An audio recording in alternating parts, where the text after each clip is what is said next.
வணங்கி இங்கு கூடி வந்துள்ள அனைவரையும் வணங்கி எனக்கு கொடுக்கப்பட்ட தலைப்புள் பேச போகிறேன் இறங்கி. நாம் ஜூன் 26ஆம் நாள் போதைப் பொருள் ஒழிப்பு தினமாக கொண்டாடுகிறோம். மானிட பிறவில் நாம் பெற்ற செல்வங்களுள் சிறந்த செல்வம் அறிவு செல்வம் ஆகும். அறிவில் சிறந்தவர்கள் மேதைகளாக கருதப்படுவார்கள். மேதைகளையே வேதைகளாய் மாற்றும் போதைகள் வேண்டாமே. மாணவர்களாகிய நமக்கு போதைப் பொருள் ஒழிப்பு என்பது வெறும் வார்த்தை மட்டுமன்று, நமது வாழ்க்கையாகவும் சமூகத்தில் நம் பொறுப்பாகவும் மாற வேண்டும்.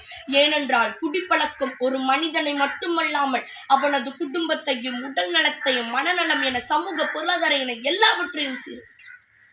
தி இன்ஸ்டிடியூட் சோசியல் அமைப்பு ஆய்வின்படி 9%, அதாவது 7ஆம் வகுப்பு முதல் 12ஆம் வகுப்பு படிக்கும் மாணவர்கள் போதைக்கு அடிமையாக இருக்கிறார்கள் என்பது உறுதி செய்யப்பட்டிருக்கு.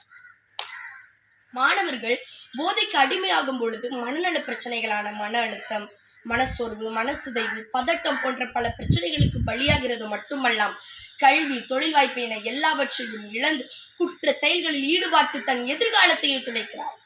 சாவின் பாதை அதுதான் போதை. புகையிலை உனக்கு பகையிலை, புகையிலையை பிடிக்காதே, குடும்பத்தின் மகிழ்ச்சியை இழக்காது.